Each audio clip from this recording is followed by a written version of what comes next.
Sallallahu alaihi wasallam beserta para sahabat, keluarga dan orang-orang yang selalu istiqomah di jalan yang telah beliau contohkan. Baik, alhamdulillah ikhwan wa akhwati fillah rahimakumullah. Alhamdulillah kita berjumpa lagi pada hari ini ya. Jadi otomatis kalau nggak salah ini berarti pekan ketiga ya bersama dengan saya. Ya, semoga kemudian tidak bosan dan banyak kebaikan yang nanti bisa kita bagikan dan juga dapatkan. Kemudian insya Allah pada hari ini saya akan kemudian sharing kepada antum semua tentang amalan hati seorang muslim ya. Jadi ini adalah materi berkaitan dengan niat atau hati ya. Jadi bagaimana kemudian posisi amalan hati, amalan yang dilakukan oleh hati dalam Islam. Jadi ini adalah satu hal yang penting untuk kita bahas. Selain biasanya kita membahas amalan-amalan fisik atau amalan-amalan yang kemudian tampak dari apa yang dilakukan oleh anggota tubuh kita. Nah, teman-teman sekalian yang dirahmati Allah Subhanahu wa taala. Jadi dalam Islam, kalau kita berbicara tentang amalan, Islam itu memperhatikan baik amalan yang dilakukan oleh fisik ya maupun amalan yang dilakukan oleh hati. Fikih itu hanya menghukumi amalan yang kemudian dilakukan oleh fisik. Jadi fikih dalam Islam itu tidak bisa kemudian menghukumi amalan hati karena tidak tampak. Fikih itu dia harus menghukumi amalan yang dilakukan oleh anggota badan atau apa yang dilakukan yang tampak. Karena untuk kemudian merumuskan sesuatu itu halal atau haram, maka harus kemudian memahami dua hal. Yang pertama adalah fahmun waqi. Jadi fahmun waqi itu adalah memahami fakta. Jadi fakta perbuatannya. Jadi ketika seorang manusia dia melakukan sesuatu, maka kita harus memahami fahmun waqi'nya. Jadi kita harus paham faktanya dia itu apa. Ya, perbuatan apa yang dia lakukan. Ya. Jadi fakta itu contohnya begini. Ini apa?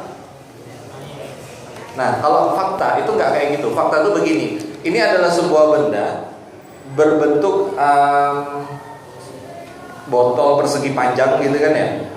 Di depannya ada bottleneck-nya, berwarna benih, dalamnya ada isi air. Itu fakta. Contoh lagi, ini apa? Kalau fakta, ini adalah sebuah benda berbentuk persegi panjang, berwarna putih. Ya, nah itu fakta. Ya, nah jadi fikih itu dia menghukumi fakta yang terjadi, yang terlihat secara kasat mata. Setelah dia paham fakta, maka fikih kemudian harus fahmun nas. Jadi memahami nas, ya, jadi memahami dalil atau hukum syara yang bisa kemudian diterapkan pada fakta tersebut. Ya. Jadi dari situ kemudian akan dilahirkan sebuah kesimpulan hukum. Ini halal atau haram, boleh atau tidak. Tapi kalau amalan hati, ini perkara yang kemudian tidak nampak oleh yang lain. Hati itu urusannya antara kita dengan Allah Subhanahu wa taala. Kalau misalnya ditanya seperti ini, kira-kira antum rela nggak berada di sini? Bisa nggak antum memastikan teman antum yang lain itu rela berada di sini? Kan nggak bisa. Karena itu amalan hati. Dan hati seseorang itu tidak ada yang tahu. Nah, berkaitan dengan amalan hati, jadi ada keutamaan berkaitan dengan amalan hati sekaligus kenapa hal ini perlu kita bicarakan, teman-teman sekalian. Atau kenapa perlu kita bahas amalan hati itu. Pertama adalah sebuah hadis yang tentu saja kita semua pernah mendengarnya, ya. Jadi ketika Rasulullah SAW berkata, "Ala wa inna fi jasad." Jadi dalam sebuah jasad atau tubuh manusia, mudghatan idza salahat, ya. Jadi terdapat segumpal daging. Yang kalau kemudian kata Rasulullah, ya, salahal jasadu kulluhu wa idza fasadat qasada jasadu kulluhu ala wa hiya qaw. Jadi kalau kemudian daging itu dia baik, ya. Jadi kalau daging itu kemudian baik, ya, maka baiklah seluruh tubuhnya. Tapi kalau kemudian bagian tubuh daging itu tadi rusak, maka seluruh tubuh juga rusak. Dan segumpal daging yang kemudian dikatakan di sini adalah kulluhu awahiyal qalbu, yakni hati. Ya. Jadi ini perkara yang kemudian ditekankan oleh Rasul bahwa kalau kita ingin melihat seorang manusia baik atau tidaknya itu bisa dilihat dari hatinya. Jika hatinya baik, maka seluruh yang ada pada dirinya itu baik. Jika hatinya buruk, maka seluruh yang ada pada dirinya itu juga buruk. Ya. Nah, ini hadis riwayat Muslim. Jadi Jadi hati itu dia adalah standar kebaikan amalan badan. Ya. Jadi badan ini beramal. Standar baik atau standar kebaikannya, ya, itu adalah hati. Jadi kalau boleh kita bilang, hati itu ibarat dia pemimpin bagi badan. Baiknya hati akan berpengaruh pada baiknya amalan badan. Buruknya hati akan berpengaruh pada buruknya amalan badan, gitu. Ya. Jadi kalau baiknya hati akan berpengaruh pada baiknya amalan badan.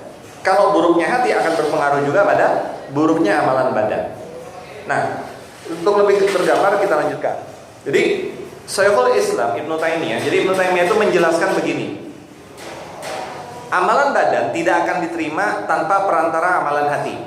Ya, karena ada sebuah hadis yang mengatakan innamal a'malu bin niat. Bahwa setiap amal itu tergantung pada niatnya. Artinya amal itu tidak akan diterima kecuali kemudian didasarkan pada niat yang dia lakukan. Ya.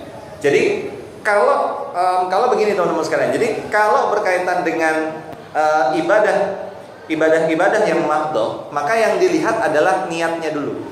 Ya. Jadi niatnya. Jadi begini, walaupun sholat antum bagus, ya, tapi kalau niatnya nggak benar, maka sholat itu menjadi buruk. Sebagaimana yang tadi disampaikan oleh Rasul, bahwa jika hatinya baik, maka amalan badannya menjadi baik. Tapi kalau hatinya buruk, maka amalannya menjadi buruk. Ini beda dengan kemudian fikih muamalah. Fikih muamalah itu tidak memperhatikan niat, tapi memperhatikan akad yang terjadi. Jadi misalnya begini nih, antum itu nggak niat nikah, tapi antum ijab kabul. Pada faktanya antum nikah, gitu loh. Apa maksud saya? Jadi walaupun misalnya saya sebenarnya nggak nikah, tapi antum bilang saya terima nikahnya, gitu. Maka antum nikah sah, gitu. Walaupun antum nggak pengen nikah, apa maksud saya? Walaupun antum nggak pengen nikah, ya. Nah itu contohnya. Makanya di sini disampaikan bahwa amalan badan itu tidak akan diterima tanpa perantara amalan hati. Karena hati itu diibaratkan oleh Ibnu Taimiyah itu sebagaimana seorang raja, ya. Sedangkan anggotanya itu adalah badan. Ya, anggota badan ibarat prajuritnya.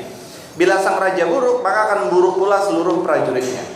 Ya. Jadi intinya adalah di sini ditegaskan Ibnu Taimiyah mensyarah hadis yang Rasulullah tadi, bahwa intinya adalah hati itu ibarat raja dan badan itu ibarat prajuritnya, gitu. Ya. Jadi ibarat kalau kita dalam peperangan, prajurit itu kan akan maju setelah disuruh sama rajanya, kan kayak gitu. Ya. Ada kemudian komando dari pimpinannya, ya. Maka inilah hati, gitu. Ya, makanya tadi amalan badan itu akan diterima kalau ada amalan hati. Ya, makanya begini, hati itu diibaratkan raja dan anggotanya adalah para badan ini, prajuritnya itu adalah badan. Bila rajanya baik, maka akan baik pula urusan para prajuritnya. Kalau kemudian rajanya buruk, maka kemudian akan buruk juga urusan prajuritnya.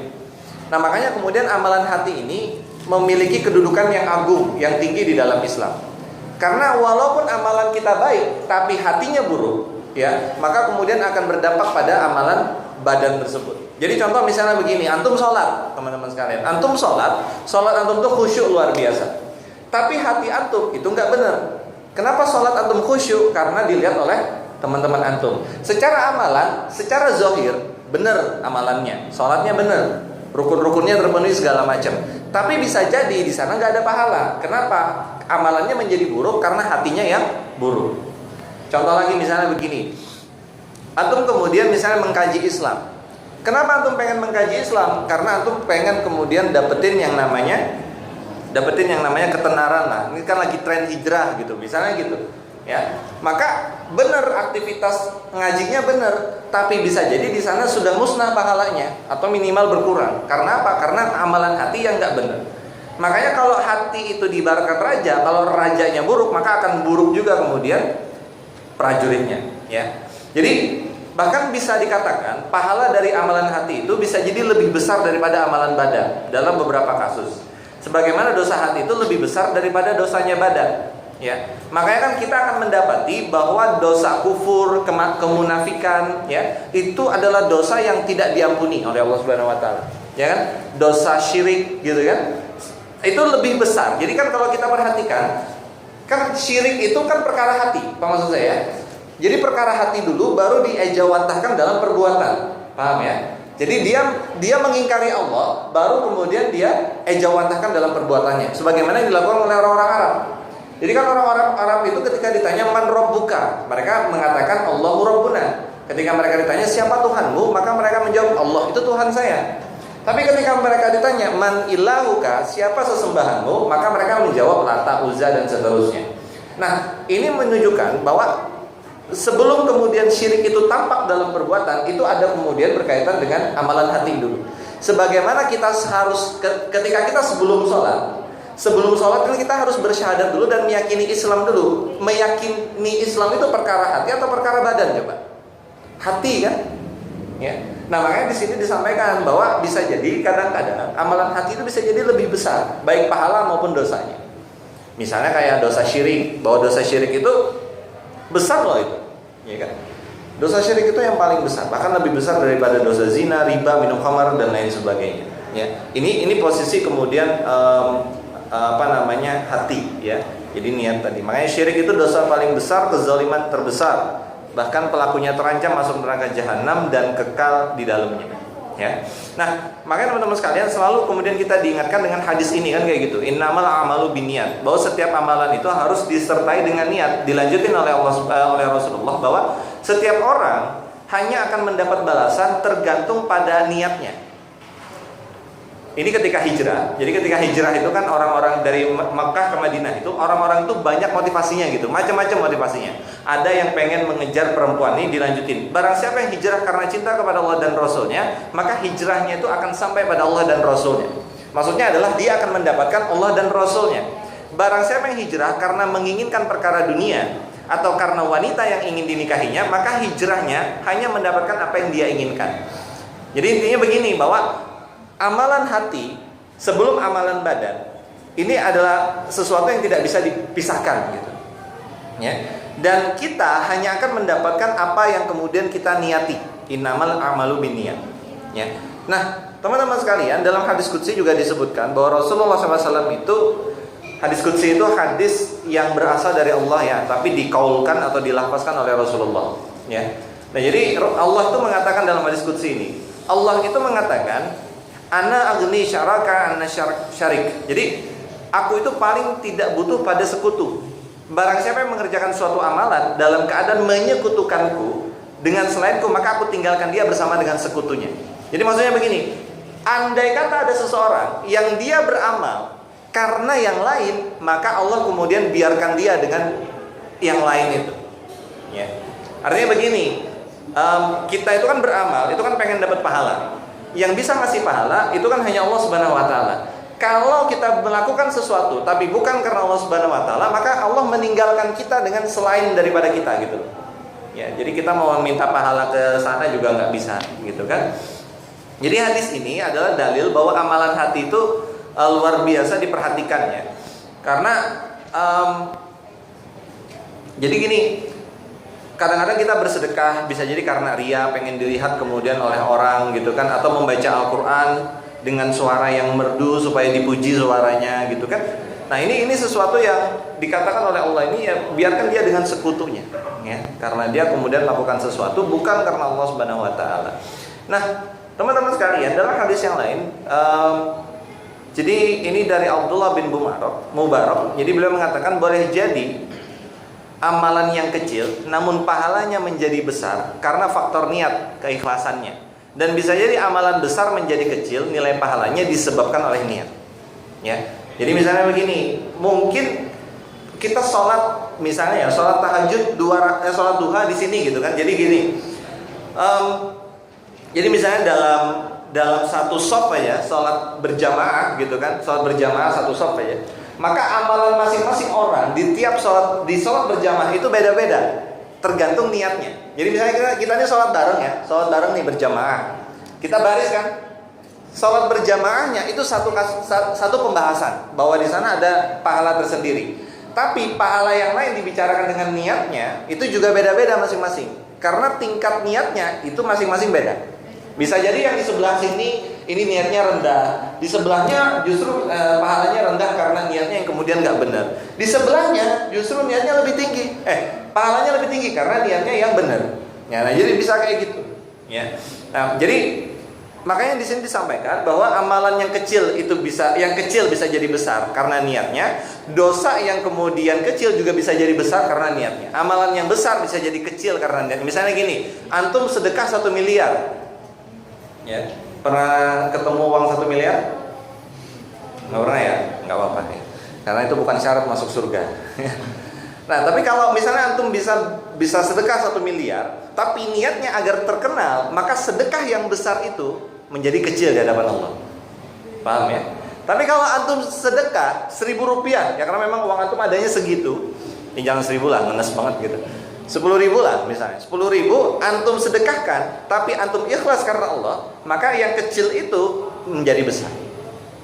Tergantung amalan hati, ya. Nah, makanya di sini ini pentingnya amalan hati yang kemudian perlu kita pahami. Nah, teman-teman sekalian, banyak sebenarnya jenis-jenis amalan hati ya. Saya nggak bahas semuanya, saya bahas yang penting-penting aja. Yang pertama ini tawakal. Dari Umar bin Khattab radhiyallahu anhu berkata bahwa beliau mendengar Rasulullah SAW bersabda, sekiranya kalian benar-benar bertawakal kepada Allah Subhanahu Wa Taala dengan tawakal yang sebenar-benarnya, sungguh kalian akan diberi rizki oleh Allah Subhanahu Wa Taala sebagaimana seekor burung diberi rizki, di mana ia pergi pada pagi hari dalam keadaan lapar dan pulang di sore hari dalam keadaan kenyang. Jadi, antum pernah lihat burung nyari makan nggak? Jadi burung tuh pagi-pagi kan pergi tuh, kemudian balik kenyang dia. Dia nggak pernah nyimpen di rumahnya itu makanan, betul lah betul. Ya, dia nggak pernah nyimpen, punya kulkas juga nggak gitu. Jadi dia maksudnya gini, hadis ini ingin menggambarkan bahwa burung itu dia bertawakal kepada Allah. Ya hari ini ya hari ini gitu.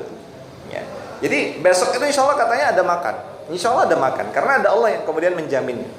Nah, jadi maksudnya tawakal itu gimana? Jadi gini, kalau kita pahami, tawakal itu artinya adalah didefinisikan mewakilkan urusan kita kepada Allah.